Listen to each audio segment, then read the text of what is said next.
নমস্কার বন্ধুরা, রসবাসা বাঙালিতে আপনাদের স্বাগত। আমি আজ বানিয়েছি নরকম সবজি দিয়ে নবরত্ন। বন্ধুরা, আজ আমি নবরত্ন বানাবো। তার জন্য এখানে আলু নিয়েছি কিউব করে কেটে, ক্যাপসিকাম, কুমড়ো, বিনস, পেঁপে, গাজর, ফুলকপি, আর এখানে আছে মটরশুঁটি, আর এখানে আমি গাছের শিম নিয়েছি, এই যে শিমটাও কেটে নিয়েছি, আর এখানে নিয়েছি পনির। এটা নিয়ে কিন্তু নরকম সবজি হলো। আমি এখানে নেব 3 চামচ পোস্ত, 1 চামচ, 2 চামচ, 3 চামচ। আমি এখানে গোটা কাজু নিলাম 10টা। আমি এখানে 3 চামচ চাল মগজ নেব।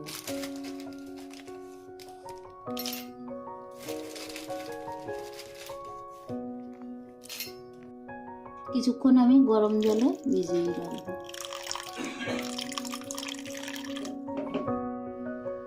আমি এখানে বড় চামচের 1 চামচ টক দই ফেটিয়ে নিয়েছি। কয়েকটা কাঁচা লঙ্কা আমি এইভাবে স্লাইস করে কেটে নিয়েছি। বন্ধুরা, প্রথমে আমি আলুটা হালকা ভাজা করে নেব। সবজিগুলো যে আমি ভাজা করব, একটু কিন্তু এখন নুন দেব না। আলু পেঁপে ভাজা করা হয়ে গেছে, এবার আমি ফুলকপিটা ভাজা করে নেব। বন্ধুরা, আমি এখানে আলু পেঁপে ভাজা করে নিয়েছি। সব সবজিগুলো আপনারা একসঙ্গেও ভাজা করে নিতে পারেন, আবার আলাদা আলাদাও ভাজা করে নিতে পারেন। আমি আলু পেঁপে আর ফুলকপিটা আলাদা ভেজে নিয়েছি, আর বাদ বাকি সবজিগুলো সব একসঙ্গে ভেজে নিচ্ছি। বন্ধুরা, আমি এখানে আদা কেটে নিয়েছি আর টমেটো, এই দুটো একসঙ্গে আমি মিহি পেস্ট করে নেব। আপনারা চাইলে কিন্তু এটা আলাদা আলাদাও বেটে নিতে পারেন। সবজিগুলো সব ভাজা করা হয়ে গেছে, এবার আমি তুলে নেব। আমি কড়াইয়ের মধ্যে সাদা তেল দিয়ে দিলাম। এবার আমি পনিরটা ভাজা করে নেব।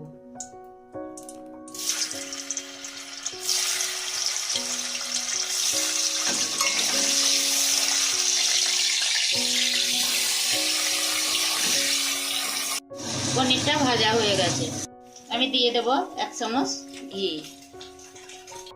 পনিরটা ভাজা করে তুলে নিলাম।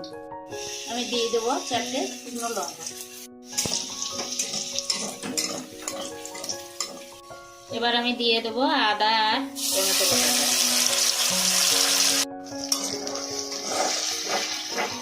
মশলাটা আমি একটু ভাজা ভাজা করে নেব।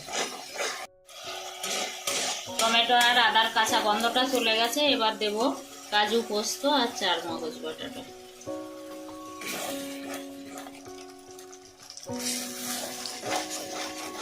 মশলাটা আমি ভালো করে কষিয়ে নেব। এবার আমি দেব ফেটিয়ে রাখা টক দইটা। টক দইটা আমি এই মশলার সঙ্গে ভালোভাবে মিশিয়ে নেব। আমি কিন্তু আঁচটা খুব কমই রেখেছি বন্ধুরা, আর এটা যতক্ষণ তেল না ছাড়বে ততক্ষণ অবধি আমি কষিয়ে নেব। এবার দেব আমি কাশ্মীরি লঙ্কার গুঁড়ো। লঙ্কার গুঁড়োটাও আমি মিশিয়ে নেব। বন্ধুরা, মশলা দিয়ে কিন্তু তেল সেপারেট হচ্ছে। এবার কেটে রাখা লঙ্কাগুলো দিয়ে দেব। লঙ্কাটা কিন্তু যে যার স্বাদ অনুযায়ী দেবেন। আমি এখানে 2 রকমের লঙ্কা দিয়েছি, একটা লাল একটা কাঁচা। আমি এবার একটু অল্প করে মশলা ধোয়া জলটা দিয়ে আবারও কষিয়ে নেব। মশলাটা আমি সুন্দর কষিয়ে নিলাম বন্ধুরা। এবার আমি সবজিগুলো এক এক করে দিয়ে দেব। প্রথমে আমি দিলাম পেঁপে,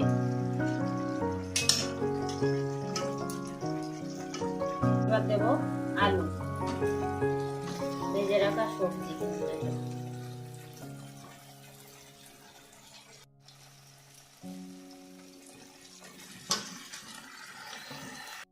এবার দেবো ভেজে রাখা ফুলকপিগুলো। মশলার সঙ্গে আমি সবজিটা মিশিয়ে নেব।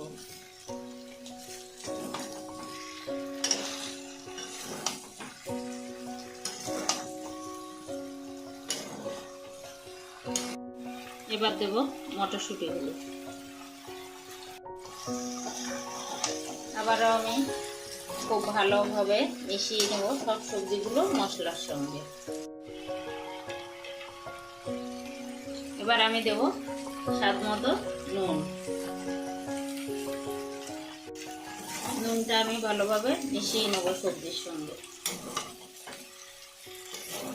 এখানে আমি দেব চিনি টেস্টের ব্যালেন্সের জন্য। আমি ঢাকা দিয়ে রান্না করব না, কারণ প্রত্যেকটা সবজি ভাজা করে নেওয়া আছে।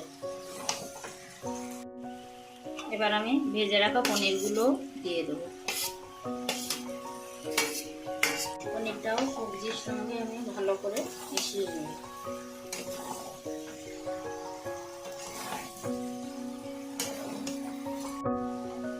বন্ধুরা, আপনারা যেরকম ঝোল খেতে চান সেই বুঝেই কিন্তু ঝোলটা দেবেন। আমি অনেকক্ষণই রান্না করে নিলাম আলগা রেখে। এবার দেব পরিমাণ মতো জল।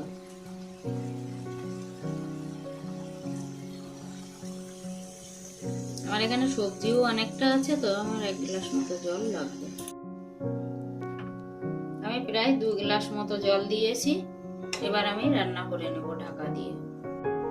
আমি ঢাকা দিয়ে 10 মিনিট রান্না করে নেব।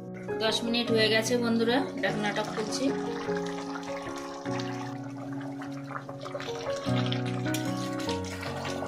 রান্নাটা কিন্তু হয়ে গেছে, কালারটাও খুব সুন্দর এসেছে। এবার একটু দেব গোলমরিচ গুঁড়ো। বন্ধুরা, আমি গ্যাসটা অফ করে দিচ্ছি, রান্নাটাও হয়ে গেছে। আর এই নবরত্ন রান্নার ভিডিওটা আপনাদের যদি ভালো লেগে থাকে অবশ্যই লাইক, কমেন্ট, শেয়ার করে আমার পাশে থাকবেন। আর আমার চ্যানেলের নতুন বন্ধু হলে একটা সাবস্ক্রাইব করার অনুরোধ রইল।